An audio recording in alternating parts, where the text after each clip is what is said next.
Hi, I'm John Maxwell. When the top companies in the world are looking for trainers, speakers, and coaches, there's one name that stands above the rest, and that's Maxwell Leadership. Our certified team members have gotten proven results for companies all over the globe, and our reputation, I'm proud to say, is second to none. Some of our members have risen to the top of their profession, including the one you're going to meet today. I proudly introduce you to my friend Bob Fabian Zinka. Welcome to the Leadership and Success Podcast with your host, Coach BZ, where we help you lead with purpose and succeed with impact. If you're ready to grow into the kind of leader others want to follow, this podcast is for you. If you're determined to elevate your success and leave a lasting legacy, this podcast is for you. As my mentor, Dr. John C. Maxwell reminds us, everything rises and falls on leadership. Our goal is simple: to inspire you, challenge you, and equip you with insights that can transform the trajectory of your leadership journey. Welcome aboard to another episode of the Leadership and Success Podcast with Coach BZ.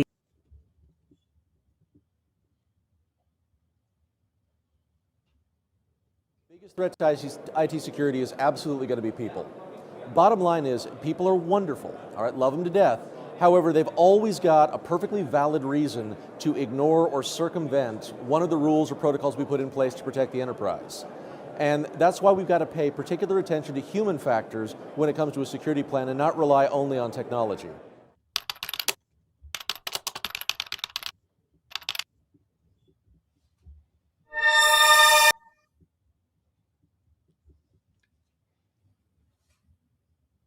All right, everyone, welcome to another edition of the Leadership and Success Podcast. I have a very special guest for you, just waiting in the green room.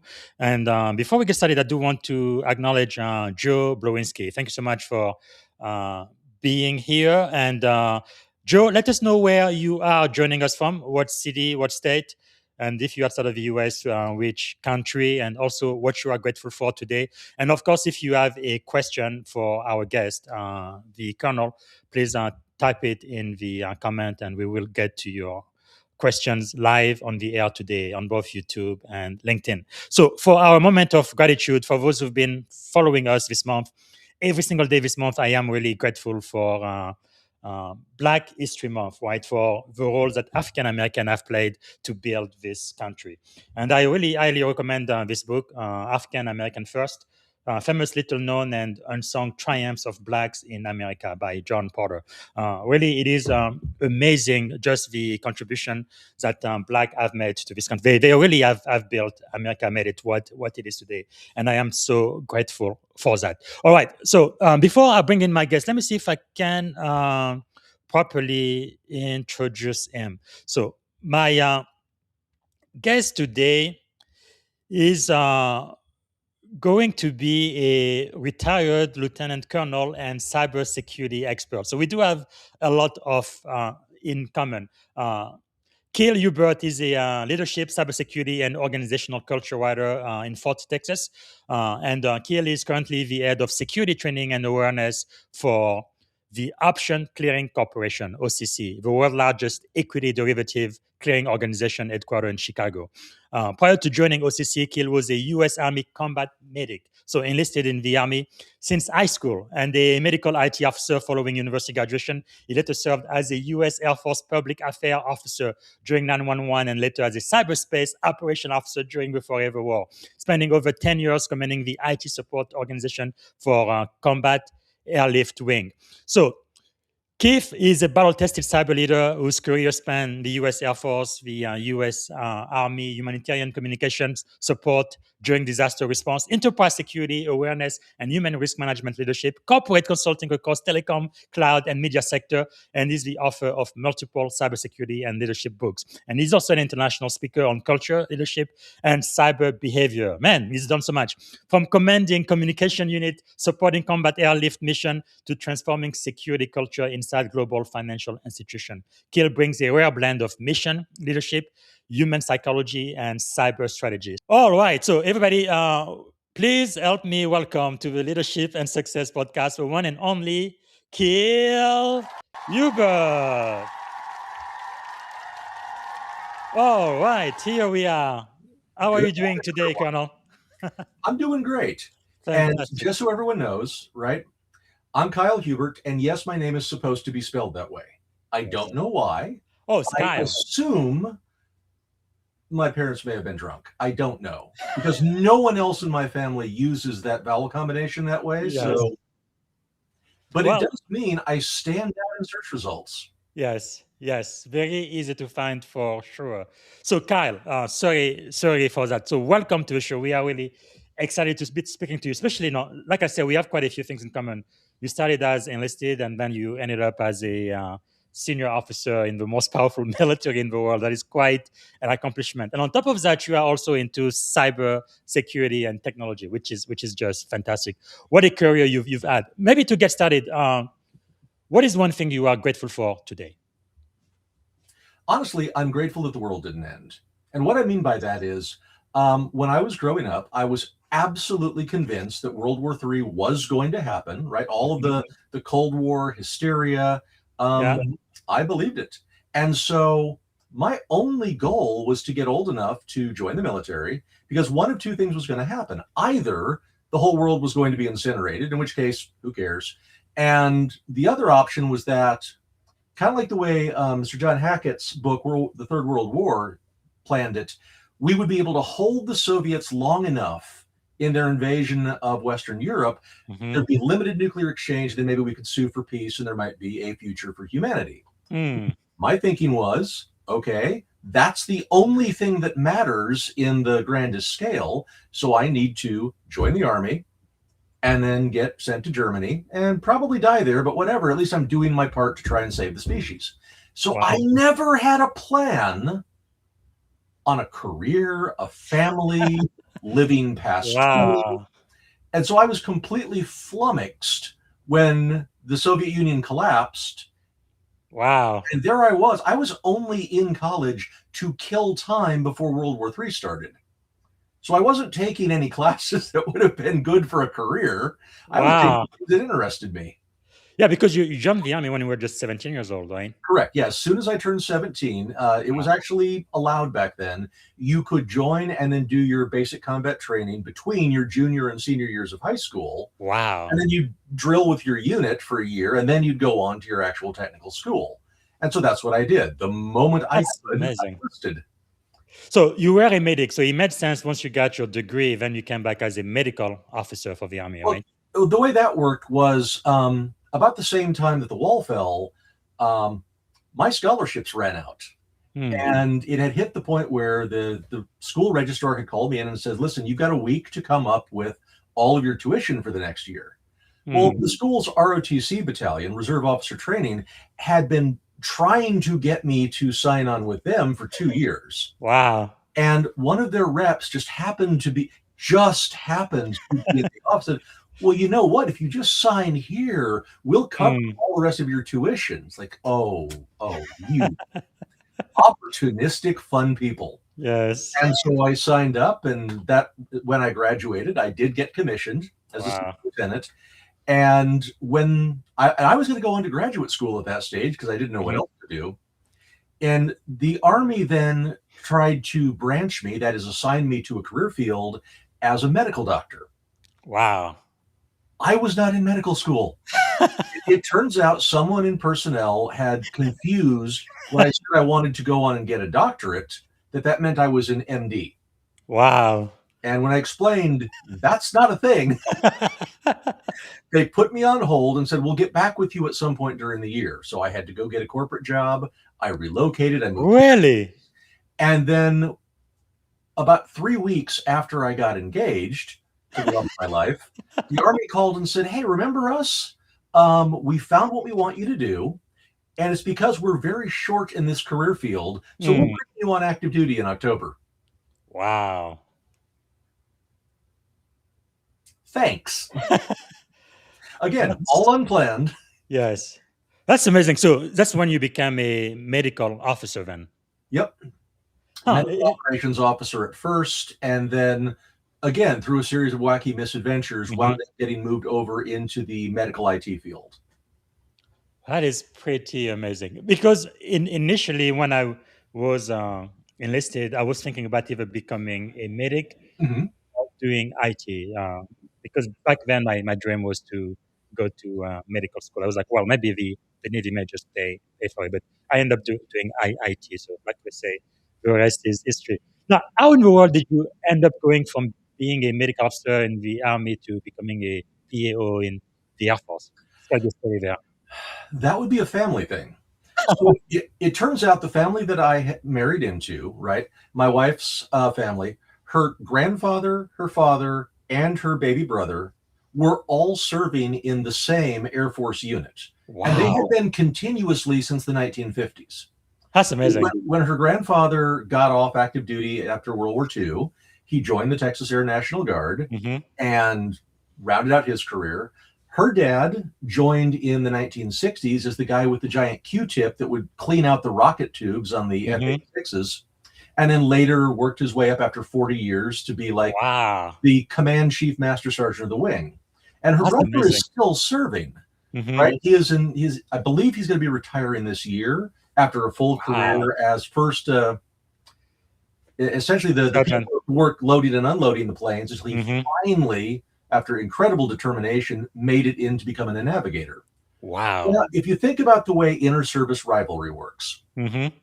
every single family dinner, one grunt, three zoomies, Yeah. and they would lay into me with every Army joke they knew, Yes. which are true.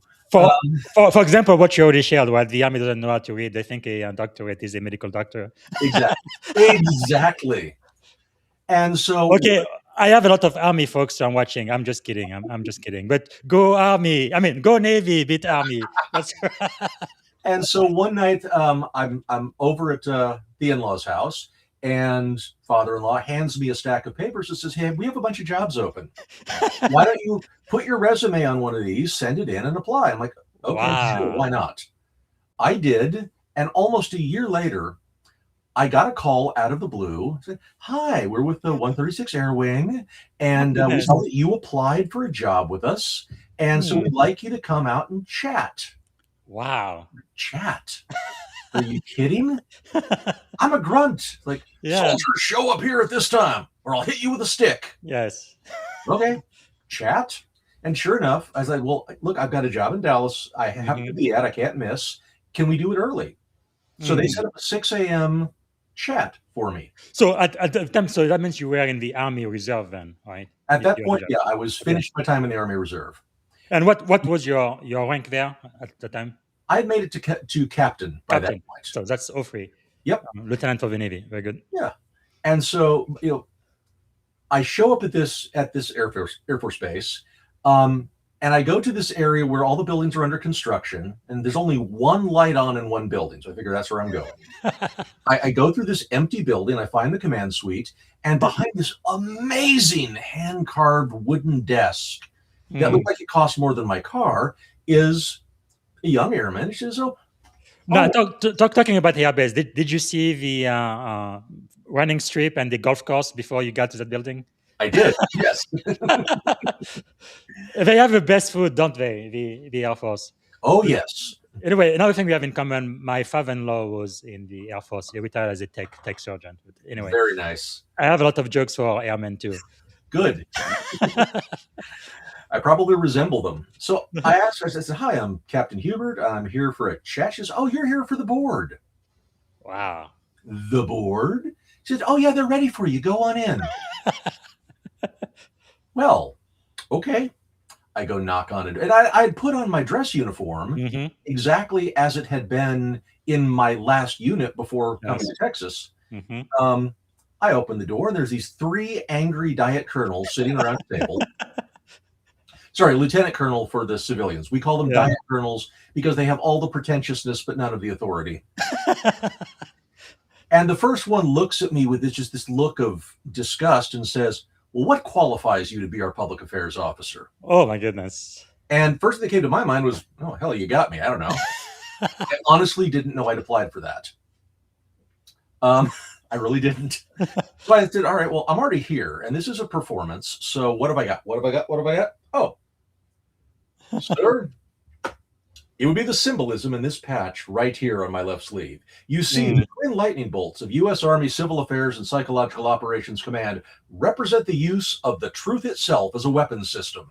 A weapons Mm. system I am fully proficient with, ready to bring to bear on your strategic problems. Wow. I thought I would be thrown out immediately for shoveling such an amazing amount of horse manure. Yes. Instead, they start writing that down. Oh my goodness. Oh, God, I'm so cooked. And somehow I got the job. Wow. Well, amazing, amazing. So, like we said, the rest is history. So, you started as a PAO. So, how did you get into technology, cyber security, and IT? Well, I had already been working in IT informally in the Army. I was the battalion information management officer because down at Fort Hood, because I was the only one that knew how to fix computers. In fact, our company was the only one that had a computer, so I got a whole bunch of scrap Wow. from the hospital and rebuilt it into a functioning PC so that we were the only ones that could type our weekly reports. And they were impressed by that. Then I got Wow. made the deputy group information management officer, and I got to be Wow. part of bringing in the very first computers that the organization had ever had. And Amazing. and then that's what got the attention of a fellow from the 70 Delta career field. He just happened to be visiting one of his old college friends, and we struck up a chat. He said, "You want to do this for a living?" I said, "Yeah." And next thing I know, I'm getting transferred to Fort Rucker, Alabama, to be the department chief of IT for Lister Army Hospital. Wow. That's amazing. So I had the background at that stage. Wow. That is different, because in the Navy you actually go through a whole bunch of training before they give you a IP or IT billet. Wow, that is pretty cool. So once you are in the Air Force then as a PAO, when does the transition happen from PAO work to cyber stuff? It was post 9/11, after we got done with the airport security mission. And the very first commander of the communications, the IT support flight, had retired, and they were looking for a replacement. Well, of course, I put my name in the hat because, well, two reasons. One, I just wanted the interview because I love to interview, but also because I knew I could do it. Mm. And as it turned out, one of my best friends in the world, Wayne Sanahan, he was a civil engineer by trade, and he also wanted the job. So he told me. And I knew, first off, he is incredibly charismatic. People just adore him. They find him lovable. And he's incredibly smart. So I'm like, okay, I have no chance of getting this. So now I'm just doing it for fun. And sure enough, it took so long to get to the actual interview. It happened on a weekend when we were doing chemical warfare survival training. And I volunteered to be an instructor because I'd gone to the nuke bio and chem school at Fort Hood. So I'm interested. Man, you've pretty much done everything, huh?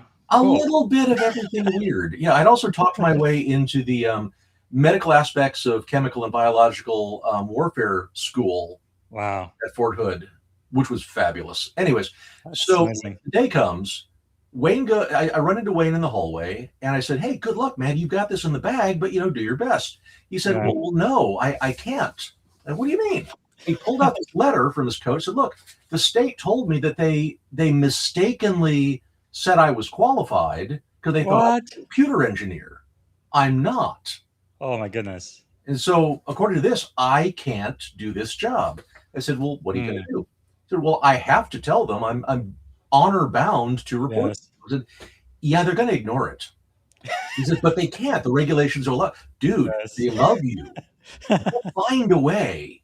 Just went into his interview. He gave them the letter. They looked at it, folded it up, stuck it under a book, and never mentioned it again.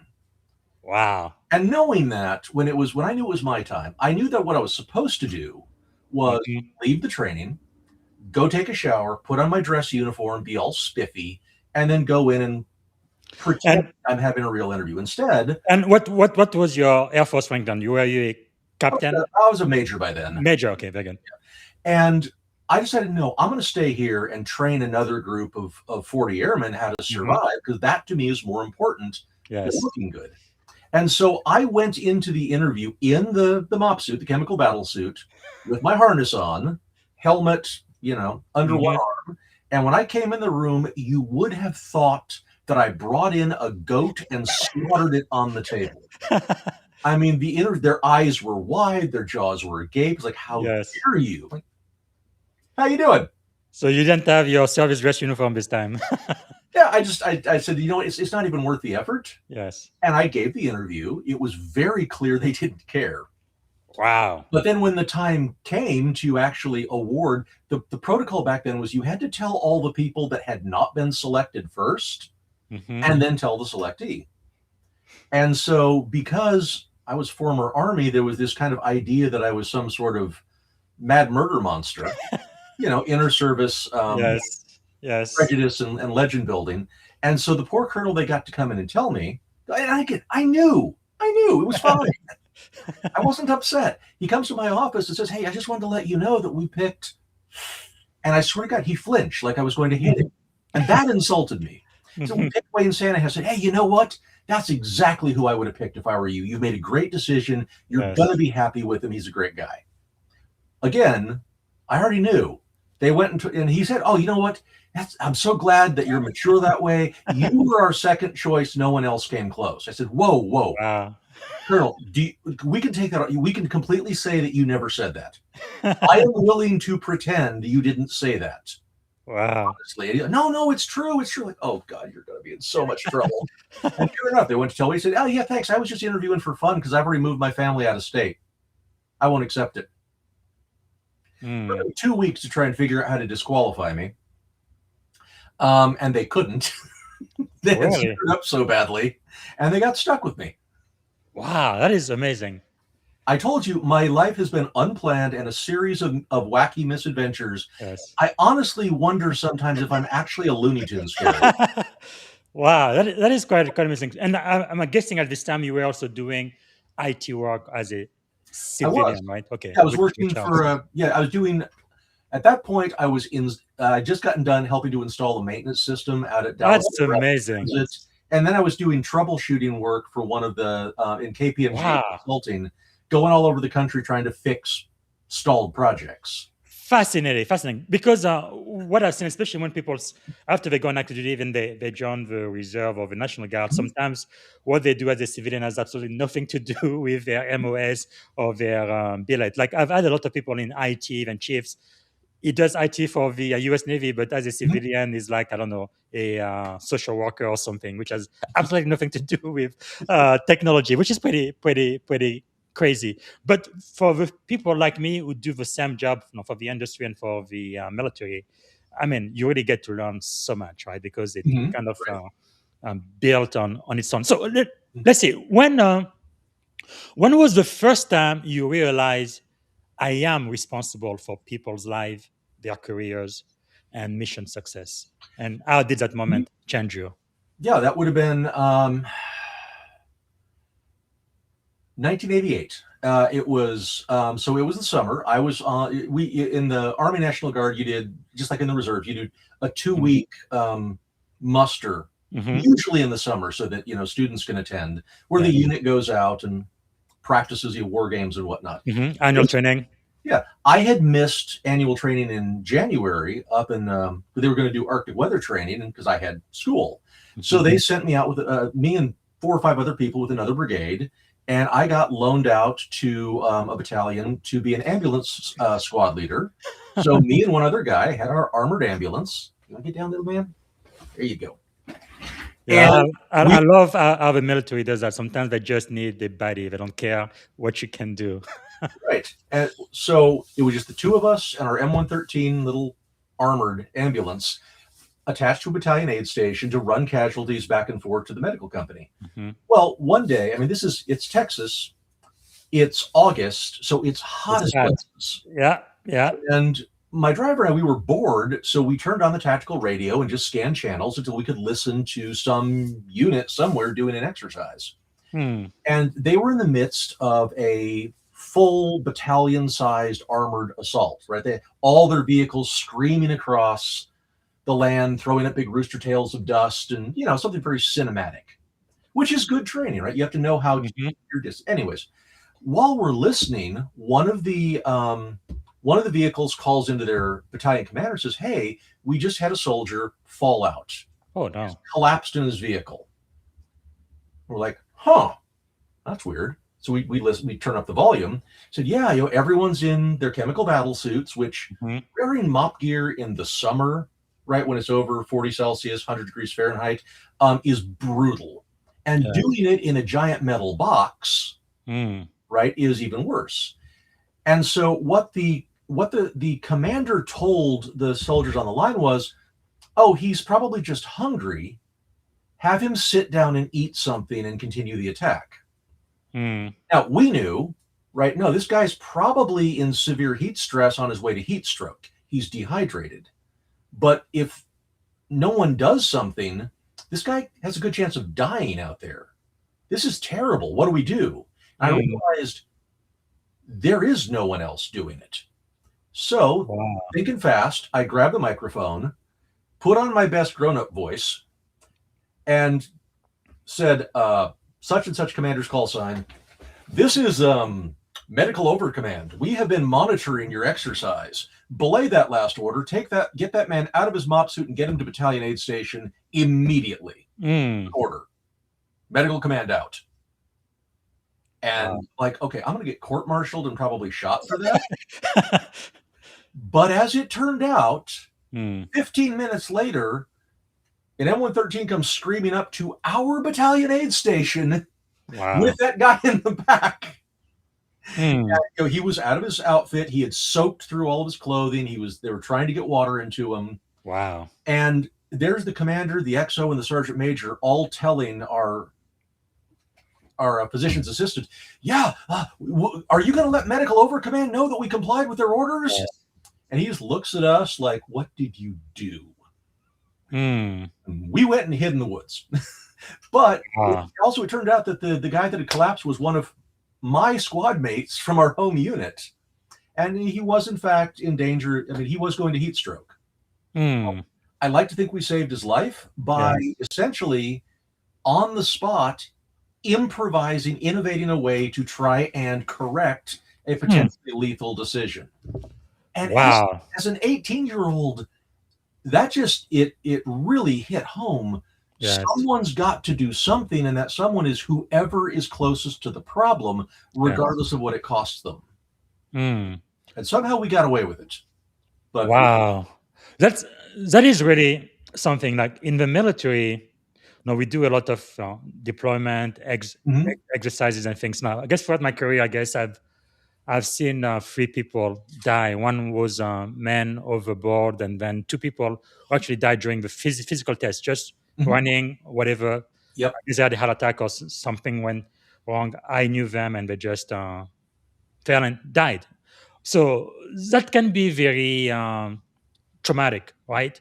I don't think there is any other jobs out there where you have this probability of seeing so many people dying around you, especially during wartime. And if you are assigned, let's say, to Afghanistan, Iraq during the war on terror, knock on wood, people I knew that went there, they all came back, but they didn't always come back mentally all together.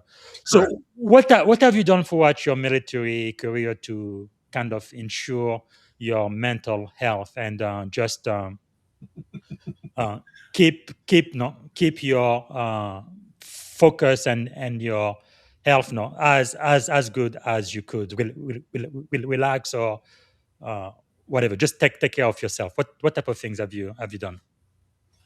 Well, the most important thing I did was, one of the rules I live by is take your mission seriously, never take yourself seriously.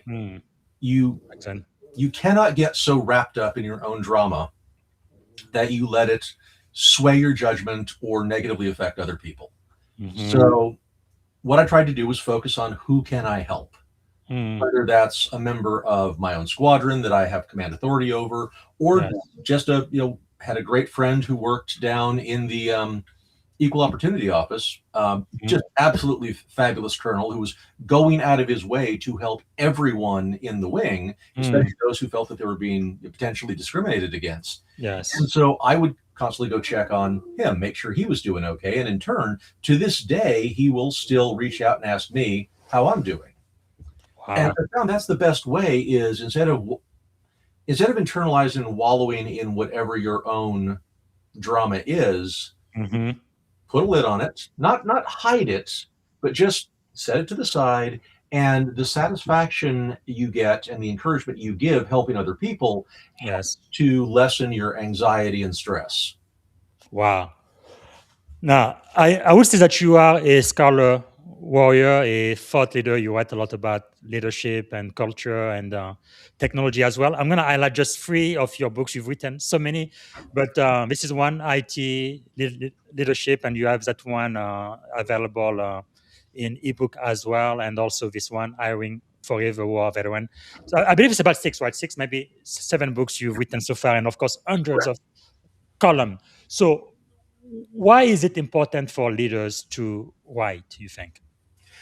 The reason why I find it important is because by what it does, it requires you to really interrogate what you believe. And Mm, then you need discipline to be able to communicate precisely, clearly, and accurately what you believe, which then again gives you feedback on, okay, is this what I really believe? Or to what extent? What are the nuances? Um, and for me, the whole reason that I started writing for Business Reporter back in its old business technology brand, mm, they were auditioning guest talent, and I volunteered. I realized I can reach a much wider audience of people that maybe if I can tell a story that educates while it entertains, maybe that's going to help someone. And also, they are based out of the United Kingdom, right? Correct. They're based out of London. I've been there. I've gotten to meet the staff, and I've also got to present at one of their annual symposiums, which is absolutely fabulous. And in fact, Mhm. this article that just went live this morning is the history of why I wrote each of the books. Wow. So it's free, doesn't require any kind of a membership or there's no paywall to it. Hmm. But again, what I wanted to do with each story was try to find a point that might register with someone, and if not change their mind, at least get them to consider, what do I believe and why? What does Yes. it mean to me? How does it affect people? And Mm, books, honestly, I just did those as, oh, each one was designed to help a single person. yes. And then once I got the content done, I said, well, it costs nothing to, self-publish it because Mm, I don't intend to make money off of it. And I do tell people, if you want one of my books, let me know what it is, and I will buy it and gift it to you. If you're going wow. to take the time to read or listen to the audiobook version, that's an investment from me to you Yes. because Wow. I just want it to Thank help. you. Yeah. No, that is powerful. Let's talk about especially like this one, IT leadership. This is the Leadership and Success podcast. Mhm. Anyway, no, leading IT teams in non-tech organization. Why did this book need to be written? Why did you write it? Yeah. So it was specifically for a friend of mine who was going to do exactly that. I had already had the experience, both at being the department chief of IT at Lister Hospital and then all the work at Fort Hood and all these other things where I was working doing IT support for Mm, people or organizations that IT was just a support function. It wasn't integral to their business. And so they mhm, weren't particularly interested. And the experience that gave me the title, I think I was after the first time I was laid off at Verizon, or sorry, at Yahoo back in the day. And I had gone to a convention over in Irving, where you get to meet a bunch of HR reps, give them your paper resume. mhm. And I had just stopped for a moment by a booth to organize my paperwork. And a young lady said, she was the representative for some company, said, hey, are you interested in being, and it was something like an entrepreneurship kind of role. Like, oh, Mm, no, thanks. It's not really what I do, but thanks for asking. She said, well, what do you do? I said, oh, I'm looking for a role in IT leadership. mhm. And she just kind of thought for a minute and said, what's high T leadership? What? Yeah, she misheard, but that's okay. And my first instinct was to say, "Oh, it's just like regular IT, but it's done by the British." Instead, I clamped down on that and I realized she's not dumb, Uh, right? She misheard, and God knows I've got enough hearing damage. I mishear things all the yes. time. But also, how do you not know what this is? So I talked to her about it. Uh, I explained. She said, "Oh, okay." And I realized just having that small chat with her, she Yeah. was dependent upon tech, but she had zero interest in it. Mm-hmm. She didn't care how the computer worked. She just wanted it to do its thing so she could finish her task and go home. Yes. Because her work was just something she does to live. Mm-hmm. It wasn't part of her core identity. And that's really what got me thinking about it is how do you actually provide IT services in an organization where, as far as they're concerned, you're just talking nonsense with made-up words. Yes. What do you mean? I have to reboot the router. Yeah, okay. Press the red button. And Powerful. actually have empathy and respect for your customers, your critical stakeholders.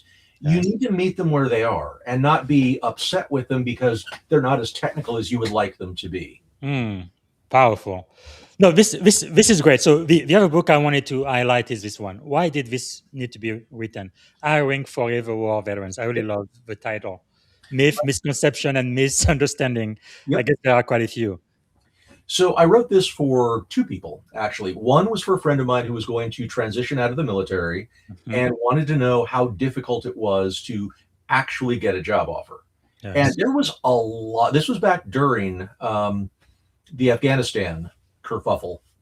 And there was a lot of unconscious, even conscious at some point, bias against returning veterans. And if you remember back then, it was the classic, oh, soldier comes home from Vietnam and he's a psycho killer now. 8 o'clock on CBS every Friday. And the idea that we would all of us, everyone would be unstable or psychologically damaged or unable to work because our legs would suddenly fall off. It was ridiculous. It was harmful. And it also completely missed the point of what a veteran brings to the table that sometimes a civilian doesn't.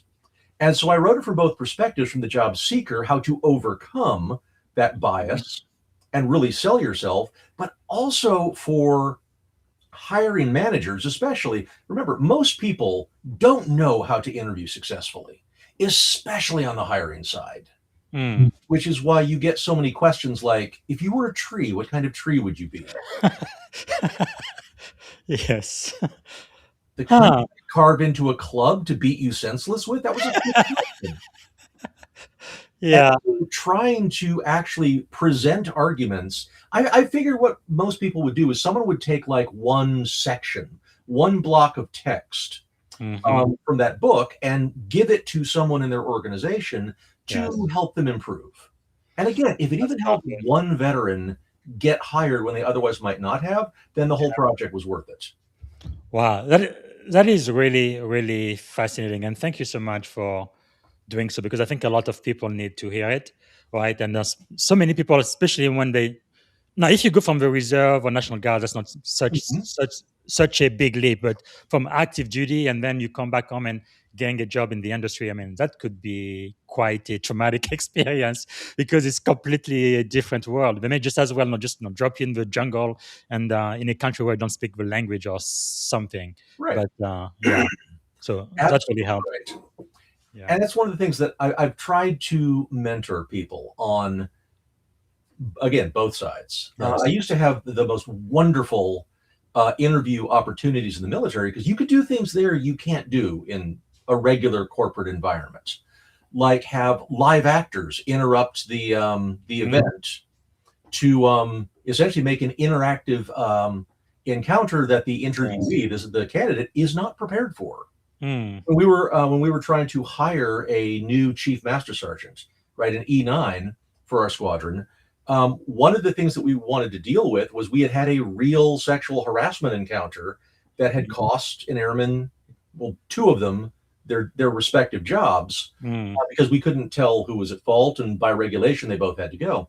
So we wanted to stage that exact scene. So I got two of our people to practice and do the role of essentially an illicit couple that were flirting and in the workplace. But we designed it to where we bring the candidate in, we're asking them all the regular questions, but we had measured everything out to where we knew exactly where the average person's peripheral vision would cut off as long as they were looking at me.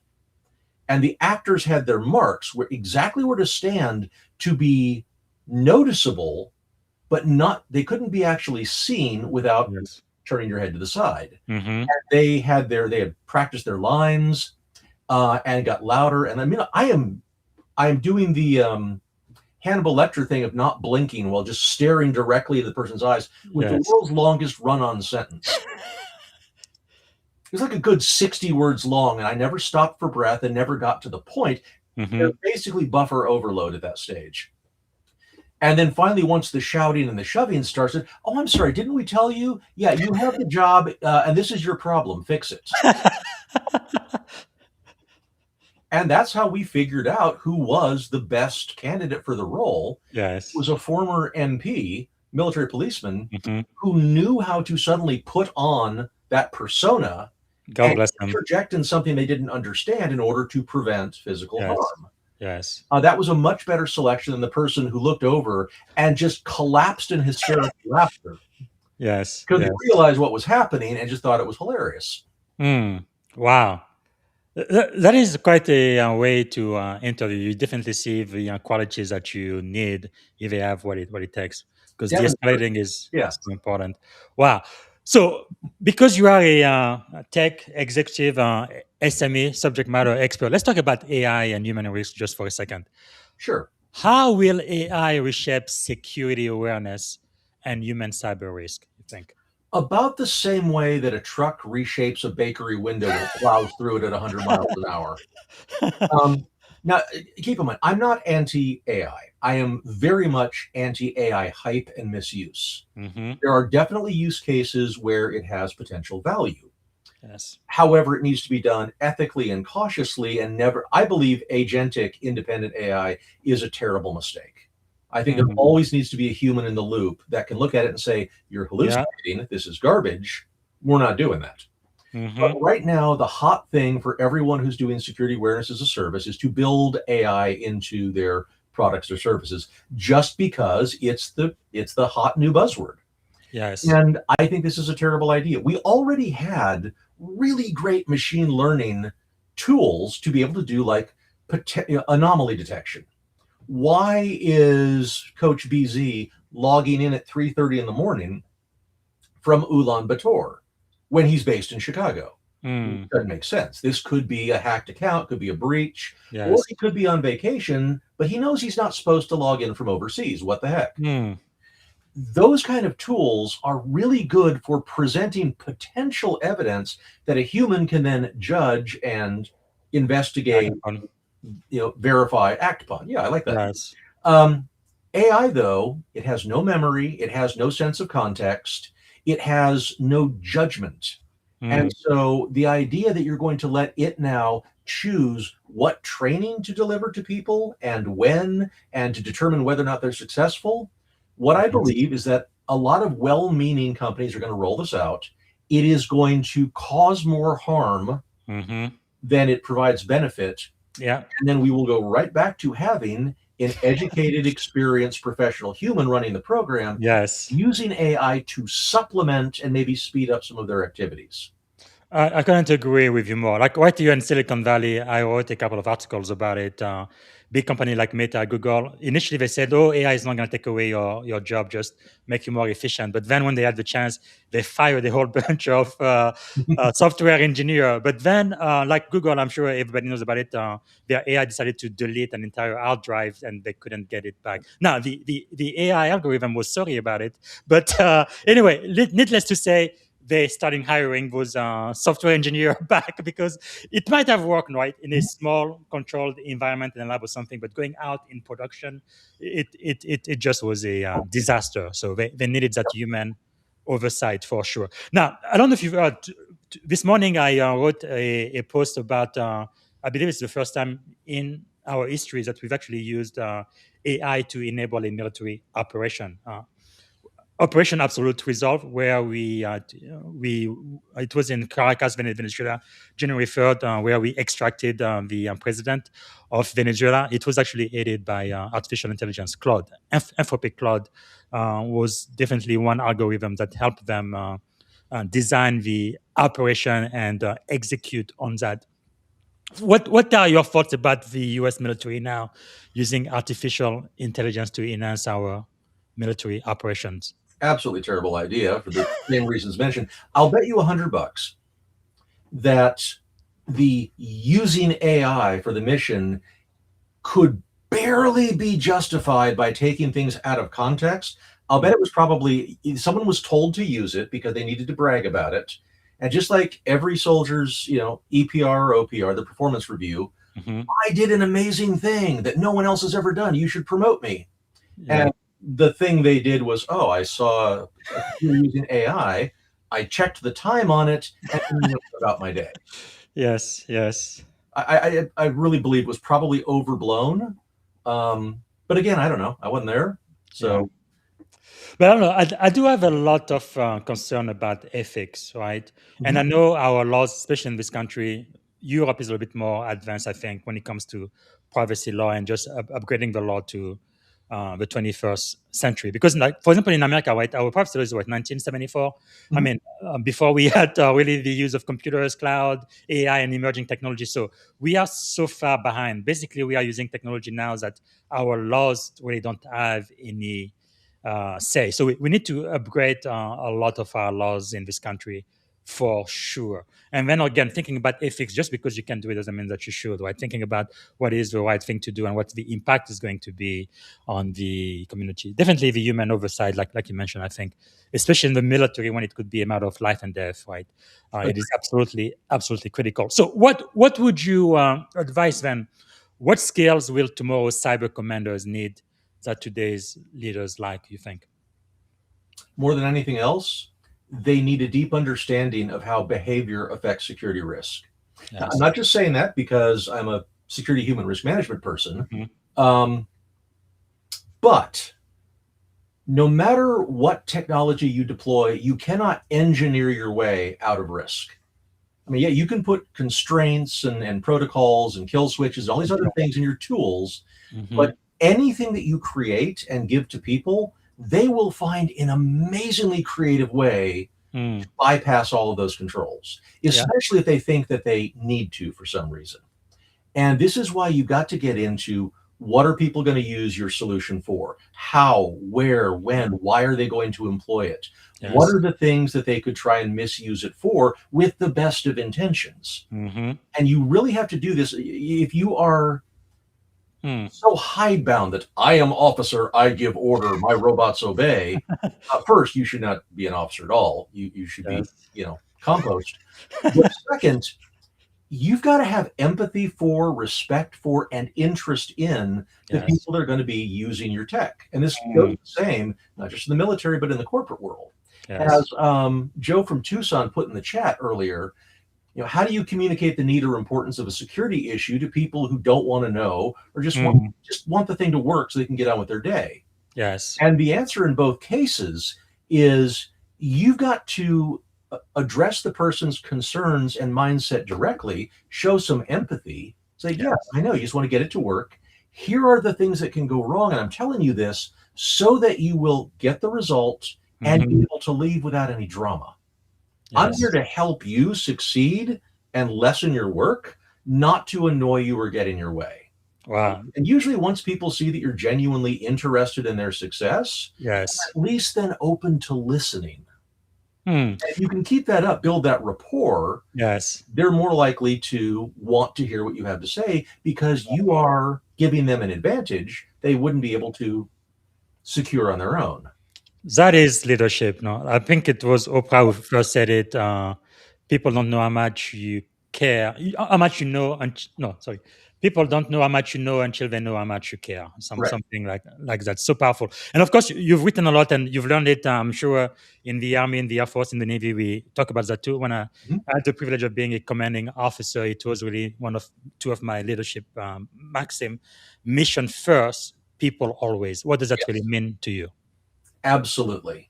Um, the task you have to do must be done. You're going to figure out a way to do it. But at the same time, you are also trying to conserve and improve the lives of everyone, not just that work for you, but Mm. that you come into contact with.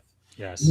The idea that you should ignore risk to people or long-term harm to people just for the sake of accomplishing a mission is criminally negligent, I believe. Yes. Sure, is in the military especially, there are times you have to order someone to their death. And it's devastating. It's almost unrecoverable. Yes. But at the same time, even though that is a requirement and you will do it when called upon, you want to minimize those encounters. You want to send people home to their family intact, if possible, at the end of whatever conflict you're involved in. Yes. There's no excuse for squandering people's lives or putting them in danger or acting irresponsibly. One of my friends was in a medical battalion at Fort Hood, and during one exercise, because of some severe mismanagement, a bunch of the internal perimeter guards at their maintenance base were exhausted. One passed out just in the middle of a road. The commander came back, and they are required to have a ground guy. That is someone walking in front of the car at night to make sure they don't hit an obstacle. This captain was too busy. He didn't want to get out of the car, so they ran over this kid's head. Oh, God. Oh, my goodness. Exactly. That was 100% preventable if they just done what they knew they were required to do. Wow. They chose not to, and it was a catastrophic result. That's the people factor. Yes. And I'm sure, I had met that guy. I'm absolutely sure he had rationalized why it was okay for him this one time to not follow the rules, blah, blah, blah. And the answer is no, actually. Wow. That is really, really terrible.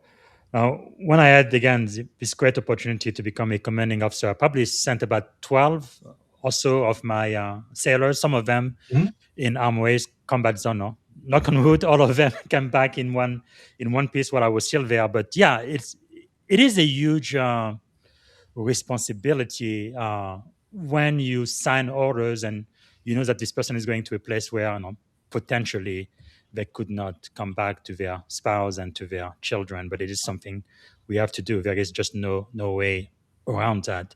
And I guess earlier, I asked, being a lieutenant colonel in the U.S. Air Force, a senior commander, I guess that I guess it's a heaviness. I guess it's a burden of command. How do you deal with it?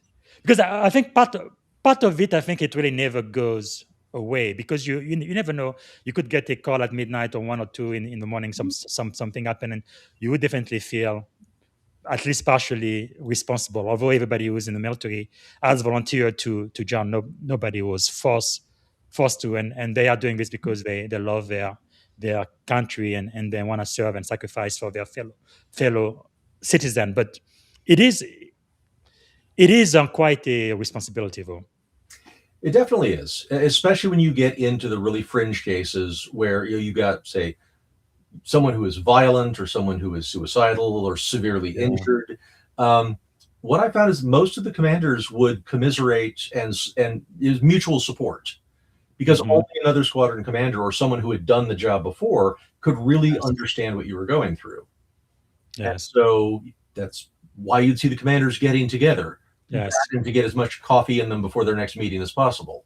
Absolutely. Your networking, your peers and your mentors, that really make a big difference. Thank you so much for sharing. So we have one question from Joe. Joe is asking, hold on. Yeah, is there a particular piece of advice you have for effectively communicating the need or importance of a security issue to those who don't know or think about the jargon, but just want it to work? That's a good question. Yep, and that's what I was alluding to earlier with, you've got to actually communicate with the person, understand their perspective and how they feel, not just what they think, about whatever the equipment is they need to work on, the process they need to follow. Good example of this that I'm allowed to talk about from my time at OCC, which ended back in January of this year. One of the things we tried to do was get people to really get interested in scam defense. Yes. So instead of just doing phishing tests, we made them scrimmages. And the idea was, even if you fell for one of our completely made up scam emails, If you still reported it afterwards, not only did you not get in trouble, we sent a letter of thank you to your supervisor. Talk about how great it was. Yeah, Bob is living our corporate values and is doing the right thing, even though it's embarrassing. They deserve praise for demonstrating what it means to truly be a valued member of our community. Wow. And this completely turned around people's attitudes towards all of the practical stuff that we would do. And we got an entire community online inside the organization that would share the scams that they found or that happened to people on the outside. They discussed articles they'd read. And there was also people who would call us after a scrimmage. You didn't get me. I saw that and I saw this. You got to do better next time. And that's exactly what we wanted, for people to embrace it and treat it as a challenge, but an enjoyable one that they could win, rather than as something that was either an annoying interruption or something designed to make their life worse, getting them in trouble. Which is powerful. You should approach almost all practical training. You got to get people to want to participate. Yes.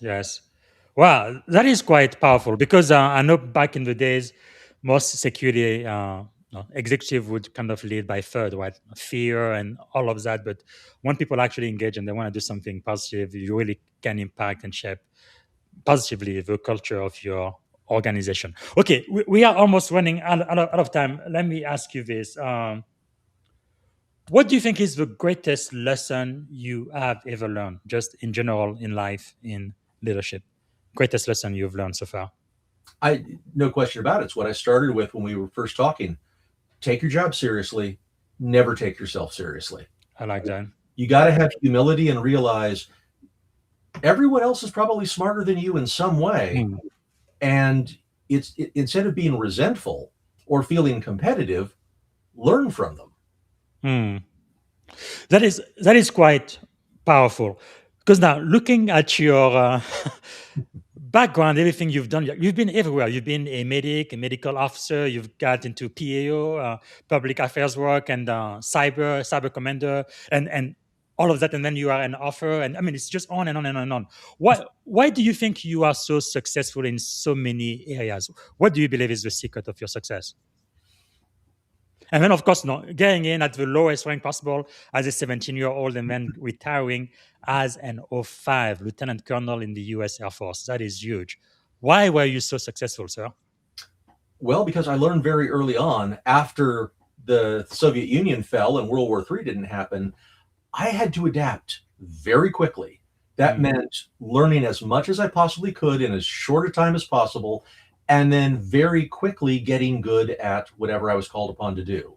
Yes. And that's what I've been doing ever since. Whatever I get thrown into, learn as much as possible, leverage my network, get all my resources, constantly study and expose myself to new ideas so that I can dive in and figure out how to deliver value. That's good. And talking about the end of the world, I think many of us growing up during that time, we felt the same way. But what about Y2K? Did that impact you in any way? Because it seems like in 1999, the world was going to end, but all of a sudden, looks like nothing happened. It was just a little glitch, and it wasn't very consequential. Did you learn anything from that Y2K experience 25 years ago? So I was on call for that, obviously, because I was a PAO at the time. But I remember the week before Y2K happened, I was in a bookstore with a couple of friends of mine, and we were in the computer section back when that was a thing. And this older couple came up and they asked if we knew about technology, and we said yes. One of the fellows with us was an actual corporate sysadmin at the time, and they said, "Well, what do you think is going to happen? Are all the satellites going to fall out of the sky? Will the buildings catch on fire?" And he said, "What's going to happen is that on the 1st and 2nd of January, you're not going to be able to buy tires." And they just stopped. He said, "Let me make it clear. Small companies don't use technology. They're not dependent on it right now. So they're not going to be affected at all. Medium-sized companies are dependent on it, but don't have internal IT resources to mitigate the problem. So for them, if their software breaks, they won't be able to use their computerized cash register or their order system. So places like, The gas station, the corner market, the Yeah. small hobby shop, they're going to be affected. But corporate entities, they've been preparing for this for years. They've already got it Yes. fixed. And they also have the ability to just turn stuff off, and they have backup systems to work from because that's Yeah. all part of their redundancy. So Mhm. you really don't need to worry about gangs of roving cannibals in the streets. Yeah, the sky is falling. The sky is falling. Yeah, it's not. You're just going to have a little bit of inconvenience while people that got caught off guard roll back to their old manual processes. Yeah. And I realized, yeah, that's actually a perfect way to think about it. Think about the human side first, as opposed to buying into all the hype. So I guess if I take you up, I guess 26 years later, where we are living now with artificial intelligence now being used in the military, robotic, potential nuclear war and Mhm. all of that, what would you advise someone who's listening right now who might be afraid that the world is going to end again, maybe climate change or whatever? There is always something. What is your advice for an aspiring leader who's living in this world where um, there are potentially 1,000 ways of this world ending in Mhm. another war or catastrophe? What should they focus on, you think? Do something, anything. Mm. Obviously, I can't influence Congress. Yeah. They don't know I exist. I like to keep it that way.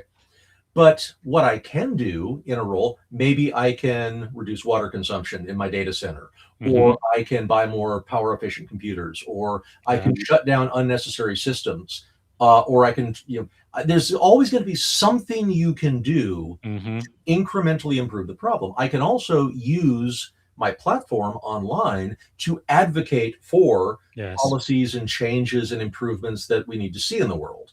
I can Mm. use my voice, I can use my authority that's been delegated to me by my employer, and I can use essentially any opportunity that pops up to make a difference, Hmm. take advantage of it and do it. And Wow, that's the key. powerful, powerful. So, what are you learning right now? What are you learning these days? So studying a lot right now. Just for fun, I've been doing a lot of reading on theology, but again, that's just for fun because I like understanding how people think.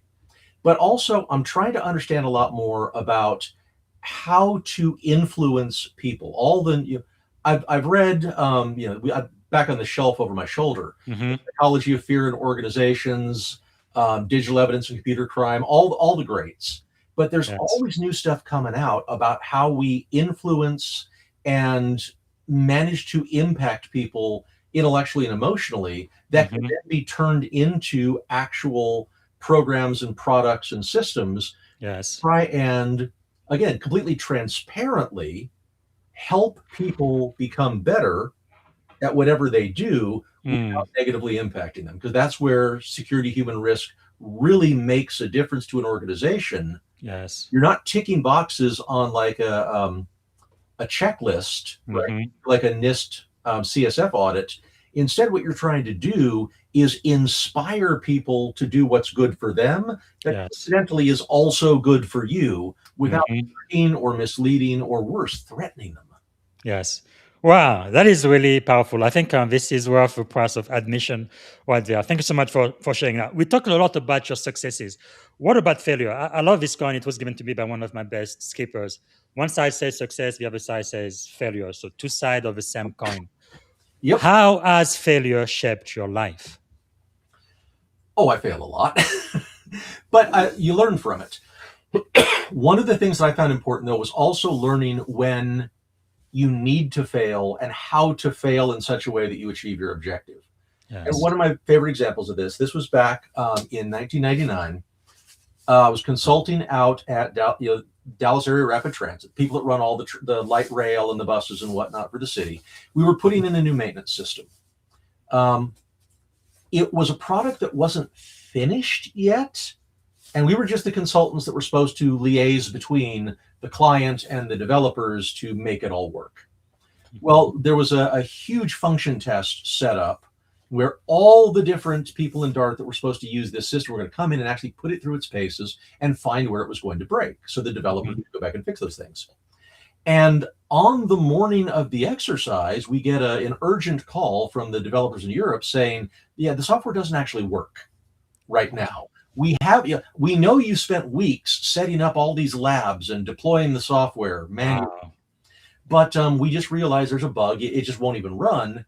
We're going to send you a patch that you have to manually apply from Mm. diskette on all these machines. And so, Wow. okay, I figured out how to actually get it downloaded because for some reason no one else on my team knew how to do that.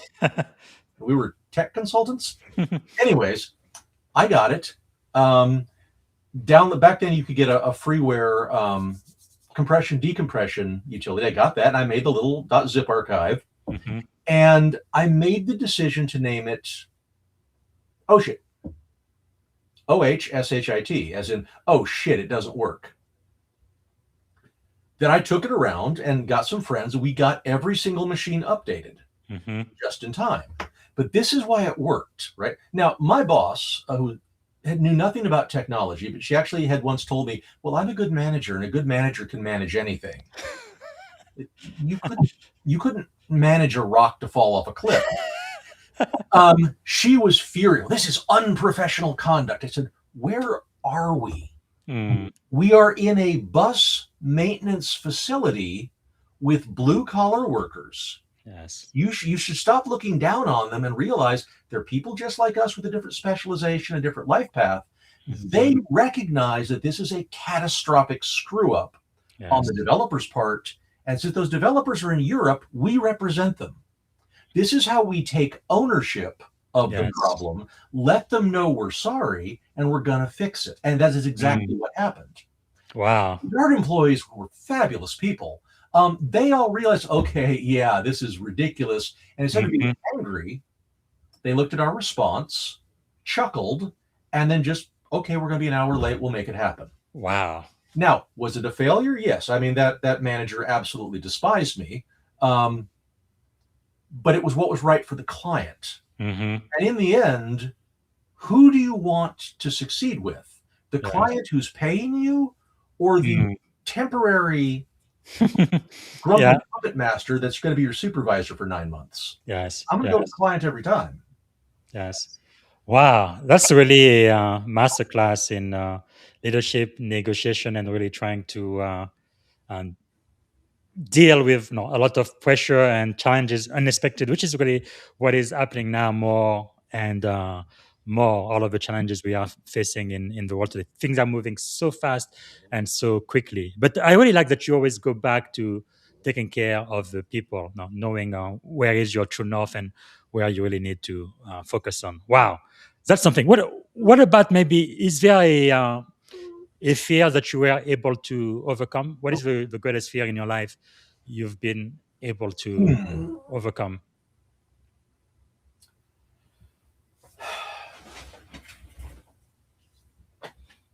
Well, probably the fear of the future.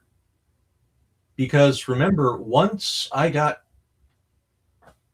realized we weren't all going to be instantly vaporized, all of a sudden I had to figure out what I was going to do with my life. And most people I knew, my friends, said, well, I'm going to be a computer programmer. I'm going to be a dentist. I'm going to be a chartered accountant. They at least had some idea what they thought they wanted to do. Now, they were almost all wrong. Yeah. Because that's just how life tends to work out. But at least they had a goal to work towards. Yes. At that stage, my goal was, well, I need to be paid so I can continue to sleep indoors and eat regularly. Yes. And that meant having to take on whatever opportunities I had rather than go with some plan. And which is why I got into the process of constantly, come on, buddy, Yes. adapting, learning very quickly, and then figuring stuff out on the fly. Kind of like pitching cars at highway speed. Yes. And I realized after the first couple of career jumps, because like I didn't want to be a consultant, but this was the best paying job I could get leaving active duty. So I'm going to learn how to do it. I had never had no intention of becoming a public affairs officer, but once I accidentally got the job, well, let's figure out how to do it well. And that made me realize, just like right now, right? My program came to an end after 10 years at OCC, internal reorganization, and it was completely normal. So now me and my partner, Chris, are looking to go do something else. Yes. both realize we want to stay in security human risk because it's a fabulous field that helps people. Mm-hmm. But in the end, if you want to sleep indoors and eat regularly, you take what's available. And if that means reinventing yourself again, fine. Let's do it. Wow. That is quite powerful. And I think more people need to hear that, especially these days, because now, when my grandparents were alive, back then they would just get high school degree and that's all they need. Never have to open another book for the rest of their life. And they're Yep. going to do one thing until they retire. But that's definitely not the world we live in today. Not anymore. Wow. So what would you advise to the people who are listening to, especially younger people who are aspiring to maybe lead in IT or in the military? How should they kind of view or prepare for an uncertain future? Well, three things, right? Number one, find people smarter than you and genuinely listen to them. I mean, obviously filter it, right? Because everyone has their biases. But at the same time, if someone knows one thing more than you, they're the expert in the room at that point. Yes. That's how I learned to do IT support.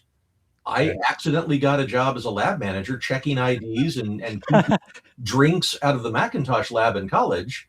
So one day when a girl couldn't get a printer to print and she was desperate for class, and I called the help desk. They taught me how to fix it. I fixed it. She said, "Oh my gosh, you're a computer god." Wait a minute. Wow. No, That's I'm not. amazing how life works out. One thing more than you do, go find out what it is and learn it. Second thing is read way outside your field. And I try to devour a lot of everything. Fiction, nonfiction, but a lot of stuff that's just on the fringes of what I know. So I at least have the vocabulary and maybe the ideas behind whatever it is to at least put things in context. And third, get involved in the community. I mean, I admit I spend a lot of time doom scrolling because right now I have the time for it. Most of what I do is making, family-friendly jokes with different artists and other people on Twitter. I've got one fellow. I keep captioning his AI artwork with the silliest ideas possible. It's a game we have going back and forth. But the rest of the time, I'm listening very carefully to all of my idols and heroes. So you get people like Jeff White, Jenny Radcliffe, Lisa Forte, Sarah Armstrong Smith, Lance Spitzner. These people they're out there representing our entire career field and doing a fantastic job at it.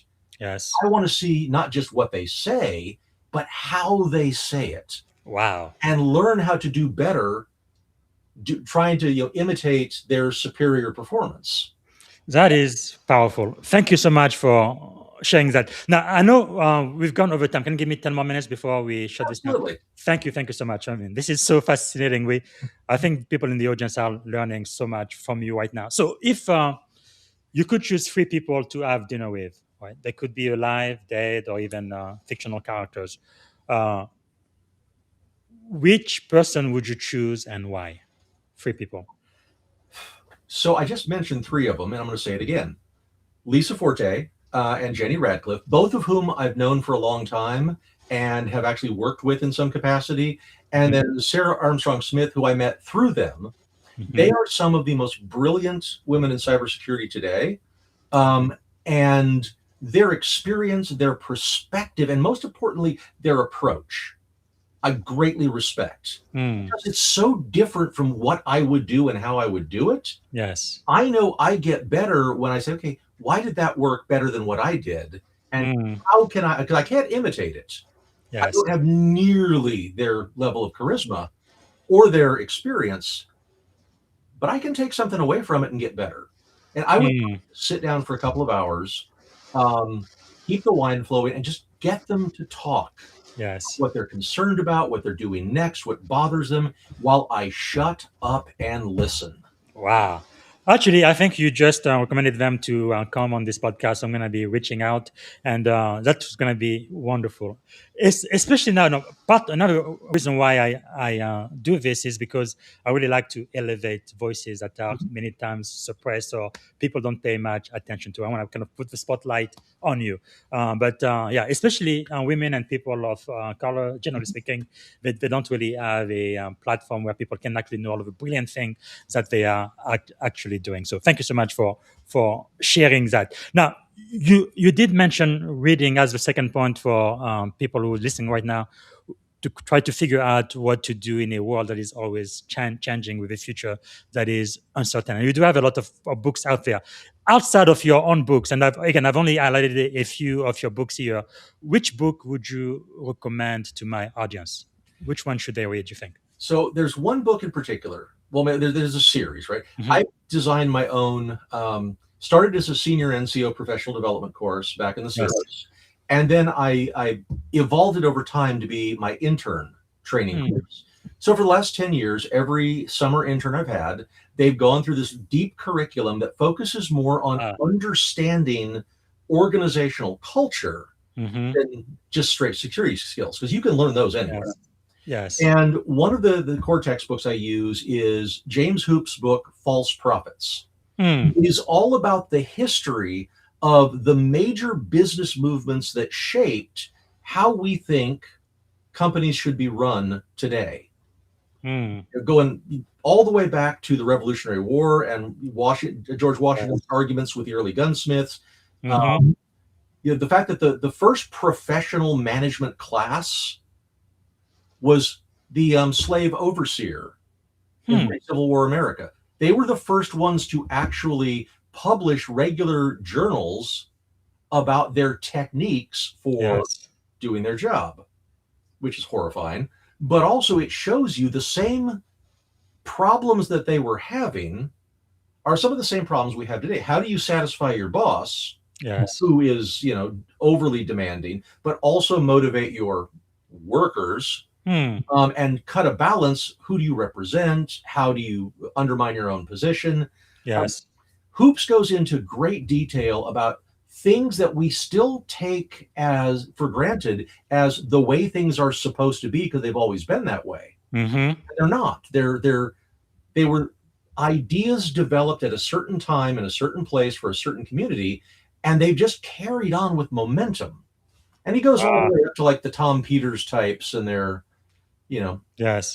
Wow, that is powerful. Is this a book by any chance? No, it's James Hoopes, Hoopes. Okay. I will find it. And also, I think you may have already shared it with me, but if you can share your entire book library, what I'm going to do is I have a digital shelf where I keep books that people should read, and I can have all of those books available for people to really get to read, because absolutely we do read a lot here. Is there another book you wanted to mention? If not, that's okay. There is. Also, Prophet is a good one. Stephanie Kuntz's The Way We Never Were. All right, and again, it goes back to the whole idea of the contemporary family and how that was an artificial creation post World War II in the transition from the wartime to the civilian economy, and so many things that, again, why do we live in a little ranch house with a nuclear family in a suburb? The whole idea is if you can get people, I believe, wherever they are, to ask, why do we do this the way that we do it? And then very skeptically interpret the answers. You're going to find out that most of the time things are done in a dysfunctional way. Well, we've always done it that way. Or it's the expected standard, or this is what the model says we should do, even when it is actively detrimental to employee morale and operational efficiency. And the first step towards rebuilding the dysfunctional culture is to make it make sense for the people that are trapped in it. Yes. Wow, that is powerful. And I believe the book you just mentioned by Stephanie Kuntz. Hold on a second. The Way We Never Were. Yeah, my computer is a little bit slow right now, but it should show up. Yeah, here we go. It's this one, right? Yes. Fantastic. All right. So what I'm going to do is, because I do have a digital library of books recommended by my illustrious guest on this podcast. I started that May of last year. We already have over 300 books that have been recommended. So I'm going to make sure to add those to. And then I'm going to have a separate library just for you, for the books that you recommend to your intern. Because I think I really love these books, right? Because like this one was written by my mentors, my mentor, 16 Indelible Laws of Communication. He's a very, very old man now. He's been doing leadership for at least 50 years, maybe more, because is in his 70s, late 70s. So his entire lifetime, he spent, I don't know, maybe a year or two to write this book. I can read it maybe in 2 hours or 5 hours or a couple of days, and I can get all of the wisdom he's gained throughout his lifetime just like that. And I spend what, $15, $20, or $30 for a book. So that is extremely, extremely valuable. And we do read a lot here. So thank you so much for sharing that. Is there maybe a song or a book or even a movie that would be your life's theme or anthem? So there's two movies that believe it or not, I also use them at the end of intern professional development as a way. It's like, we're going to watch this. It's going to be funny, but I want you to pay attention and tell me what these characters want, what they believe, what their perspective is, why do they fail. First one is the 1985 Val Kilmer vehicle, Real Genius, one of my all-time favorite movies. And the second one, I believe it was 1998, with Carrie Elwes, is called The Pentagon Wars. Yes, I remember that one. Yeah, because wonderful. They are great case studies. I mean, the first is fiction, the second is fictionalized reality. Yes. But again, putting yourself into the characters' places, would you make the same decisions based on how you perceive not only the problem, but also how you understand the other actors and how they are presenting to you? Powerful. And this really starts to get people's their brains firing, and they realize this is kind of like a scrimmage, practicing boardroom politics, and trying to communicate, trying to work with bosses and stakeholders and suppliers. Yes. When everyone is their own complicated, unique entity with their own desires and biases and everything else, how do I do the right thing given all the constraints I'm under? Wow, that is powerful, because I think I was a lieutenant JG when my commanding officer back then kind of taught me how to pretty much watch movies, right? But really be looking for leadership lessons in them. That's really changed my entire life, because since then, like even now, I write a whole bunch of articles on LinkedIn. I was looking for leadership lesson in this, leadership lesson in that. That's really where it started. So I started looking at the world a completely different way, even history. What can I learn from what happened 200 years ago that might still be relevant today? And I believe one of the movies you just mentioned is this one, the Pentagon Not Papers. Pentagon Papers, Yeah. Pentagon Wars. Oh, Pentagon Wars. Okay. Carrie Elwes and Kelsey Grammer. Yes, I remember that one too. I will get that. Thank you so much for sharing. Okay, we are getting toward the end of the show. Still have a couple of minutes, so let me ask you: if you had one and only one day to live, what would you have liked your final contribution to be? I'd like to find someone that could take all the things I've written, all the things I've published or taught, and make it available to as many people as possible, in the hopes that at least one person gets something beneficial out of it. Wow, powerful. And if you had a magic wand and you could solve any problem in the world, what is the one thing you'd like to solve tomorrow morning? If I could do it, I would do it right now, and that would be to halt and reverse the encroaching fascism that's messing things up in the United States. Yeah. Thank you. Sorry, I should have had a funny answer for that, but no, kind of that hard is to go outside and find anything amusing about all this. Yeah, especially for those of us who have served or who are serving in the military, because our oath is to support and defend the Constitution of the United States. It really means a lot to us, and we are willing to die for it. Amen. And, I've been seeing it being trampled almost every day. Just doesn't make any sense. So thank you for sharing that. Okay, we are coming toward the end. Thanks so much for all of your time and your wisdom and sharing with us today. What can we do to add value back to you? Well, directly, read some of my stuff. And again, you don't have to pay for the books. I'll send them to you. I have 655 columns published, most of which are still up on the internet. So have fun, get a laugh, maybe share them with someone. Again, I don't make money on this, so it's not like I'm trying to trick you into buying me a yacht. But the other thing is what you can do on my behalf, and that is bring empathy and respect to your workplace. Treat people as people and try to help solve their problems and make their lives better, because honestly, that's what we should be doing as our mission in life, is make life better for everyone that we can, I believe. Yes, yes. Wow. That is powerful. Okay. Is there a question I should have asked you I didn't get a chance to ask? Ooh, always a good one. I like doing that in interviews. Anything else you wanted to share? Ah, We've covered a lot of probably things. the number one question you should have asked after listening to all this is, how come you're not in jail? And the answer is, I don't know, other than the fact I am extremely good Yes. at covering my tail administratively. Never do anything that you don't have a get out of hell free card, a memo locked up somewhere that you can use to avoid getting guillotined. Yes, yes. I guess I'm always remember something I learned when I was younger. I always imagine that my grandmother is watching me no matter where I am and what I'm doing, even though I think nobody is watching. The truth is, people are always, always, always watching. So just be on your best behavior no matter what.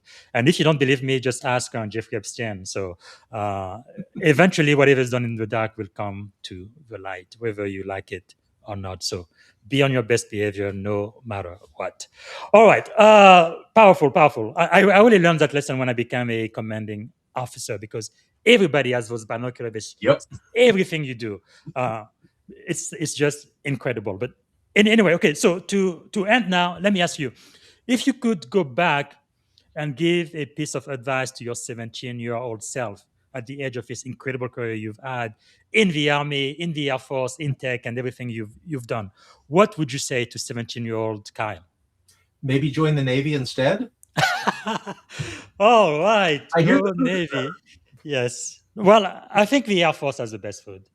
They have the best golf courses. They have the True. best time, it seems like. But yeah, the Navy isn't bad. I guess JFK was one of our major president who served, and yeah, he said there was nothing more important than or to be proud of, right, than serving in the United States Navy. But really, all of the branches of the military, I love all of you guys. Sometimes I make jokes now about the Army especially, but no, we like all of you. So if you've served, I really salute you, no matter how long you've served and your rank and what you've done for your country.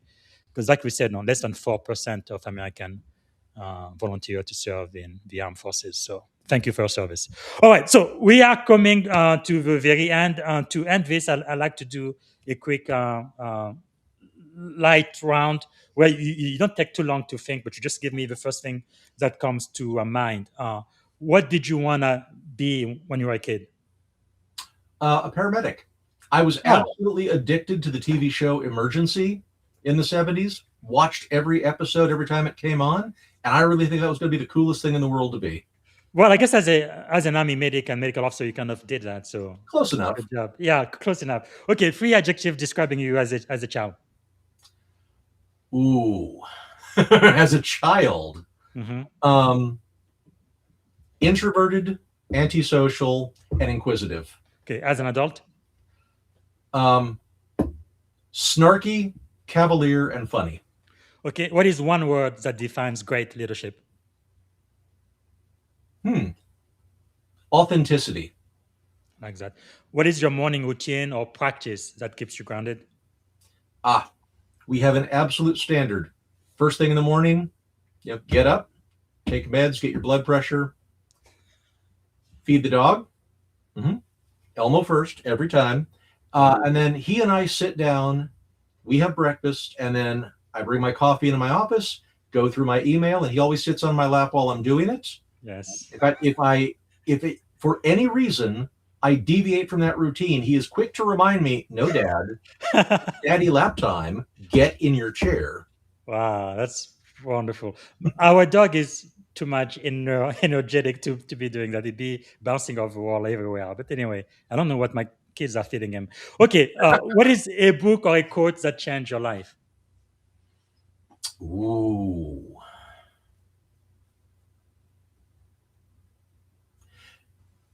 It was what I actually found a battered copy of without a cover in elementary school. But it was an autobiography of a Marine who served in the Peleliu invasion. And as they're talking about coming in from the beach into the interior of the island, and there was a moment where the author and one of his best buds ran into a small cluster of Japanese soldiers, and as the author relates, he said he went to fire, and he just got the click of, oh, something's broke. And he recorded himself saying he called up to his buddy, Buck, my Tommy jammed. And his buddy Buck just laconically, with like no stress, which is, well, if you ain't got the cards, buddy, you can't play. And just that moment, which I admit, it does sound like it might have been made up or exaggerated, but the idea that in life or death situations, even when you are at the most stressed that you could possibly be, one of the best things to do is just keep your cool and think your way through a problem, and don't let panic overtake you. Yes. And for like a 10-year-old, that was, it took a while to actually internalize the lesson. Wow. But the fact that I can still quote that book at this age amazing. is how deeply it stuck with me, that one scene. Wow. What after the show, send me the name of that book too. I definitely would like to read it. That is quite inspiring. That's really part of the reason why I do this show, and I really love it, getting different perspective. And I've read a lot of books since I was about 17 years old, maybe almost close to 3,000 books by now. But there are still some books I haven't read yet, and I definitely want to learn more. So thank you so much for that. What inspired you most today? Oh, the chance to come and talk to you. Oh, thank you. I've been so looking forward to this since you first reached out, because I like talking about this stuff. Thank you. Yeah, you have a lot to teach, for sure. If people can get a laugh at my expense, I'm totally fine with that. If I can even reach one person and get them to have a little more empathy, then yeah, my life's been worth it. How much we need it, especially in these days. Wow. Yeah, there's that. Respect, dignity, empathy. Yes. So what is the leadership habit you refuse to compromise on? Oh, I absolutely loathe bullies. People who will abuse their authority specifically to be able to make others miserable. Yes. I have a long track record of going to guns with those folks in one way or another. And by the way, if you read through In Bob We Trust, Lost Illusions, and Office Cowboys, those three collections of stories about dysfunctional workplace include a lot of run-ins with bullying bosses. Wow. And I did see that title, In Bob We Trust. What does Bob stand for in that book? So when I talk about different, terrible bosses, terrible employees, whatever, I don't want to name and shame, right? Yeah, that's not the point. I mean, I know who they were. I could, in fact, some people that were there at the time will have no problem figuring it out. Okay, very good. So Bob, I just used Bob as a stand-in for everyone. Okay, it just happened to be my first name, so I don't appreciate that very much. But yeah, I know exactly where you come from, because I know in the Navy we also use Bob as back to basics or something, but whatever. Anyway, we use all kinds of acronyms. I'm sure in the Air Force and the Army, you guys do the same thing. Okay, so we are at the very end. What is a question every leader should ask themselves frequently? Why do we do things the way that we do them? True. And actually, when you shared that earlier, I was reminded of a story. There was a lady, she learned from her mother. Every time she cooked the Thanksgiving meal, the turkey, she would kind of cut the legs out and then put it in the oven, right? So many years later, I think her granddaughter was doing the same thing for her Thanksgiving meal. She would cut the legs out and put it in the oven. And then the great-granddaughter asked, why in the world do we do it that way? He's like, oh, that's just the way my mom taught me how to do it. And then they come to find out the great-grandmother was doing it because whatever plate she was using was not big enough. The turkey was too big. So that's why she had to cut out the leg and make it fit in a small oven. But of course, many years later, they had big, huge oven, but they were still doing the same thing exactly the same way without realizing why it was done that way in the first place. But anyway. You're right. And you know what? That's the exact same reason why, to this day, human resources people across the world take on the role of like a benevolent mother figure. Yes. Because the rise of HR, due to the Harvard Business School in the 1940s, Mhm. as a reaction to the trauma inflicted by Taylorism in the early 20th century, goes Yes. back to hoops. The way things work now are based on things that happened decades ago. That's Just crazy. like the turkey, Wow. we keep doing them without understanding why. Wow.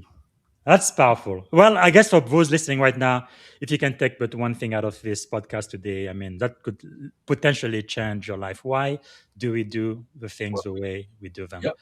And I know in the military, many times when you are a commanding officer, you just got in. Usually, you have a tendency of changing everything the way things people used to do them. But I like to kind of wait, just observe and see what we're doing, why we are doing it, and then if something doesn't make sense, of course, you have a right to change it or improve it or whatever. But yeah, understanding why we do what we do.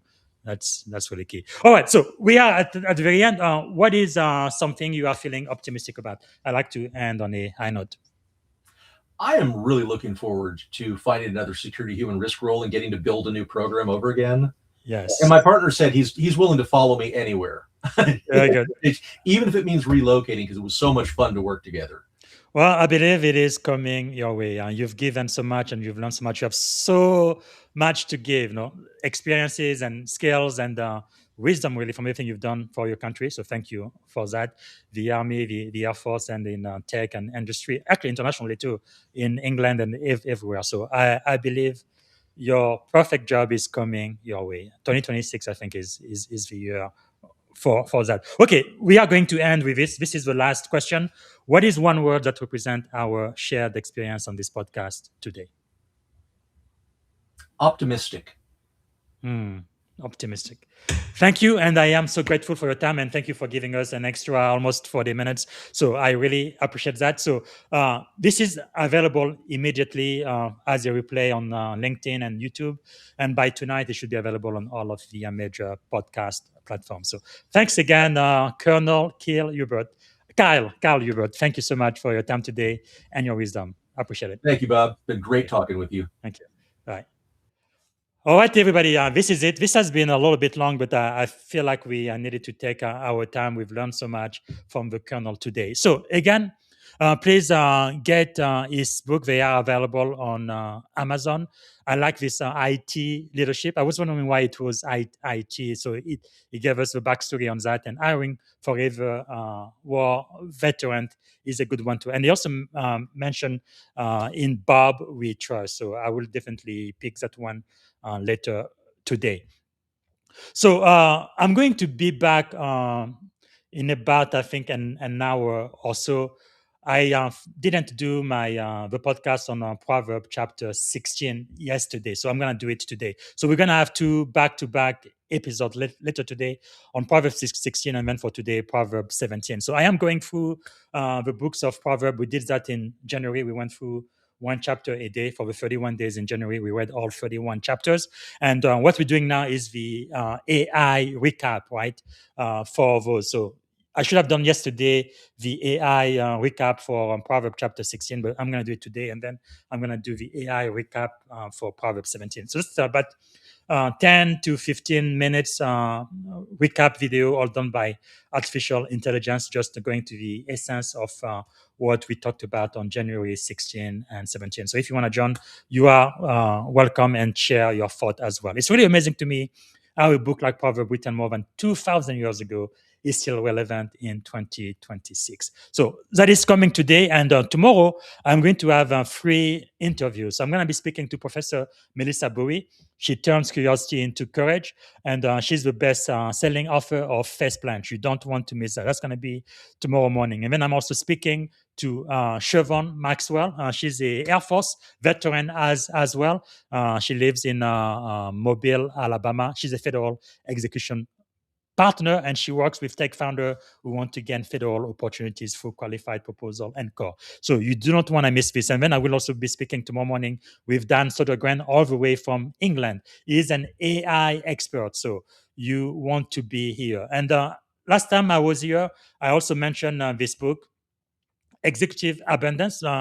My friend, Coach Mitchell, just wrote that book. I think it's a book he was born to write. It's available for pre-orders, and the launch date will be May 7. And during that week, Coach Mitchell is going to come back on the Leadership and Success podcast. So I can't hardly wait. All right, that's all of the announcement I have. And for those who can, I see you in a couple of hours again for Proverbs chapter 16 and Proverbs chapter 17, Artificial Intelligence Recap.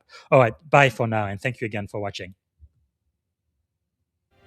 Thank you for tuning in to the Leadership and Success Podcast with your host, Coach BZ. If today's episode added value to your leadership journey, be sure to subscribe, share, and join us again for more wisdom nuggets on how to lead better and achieve greater success.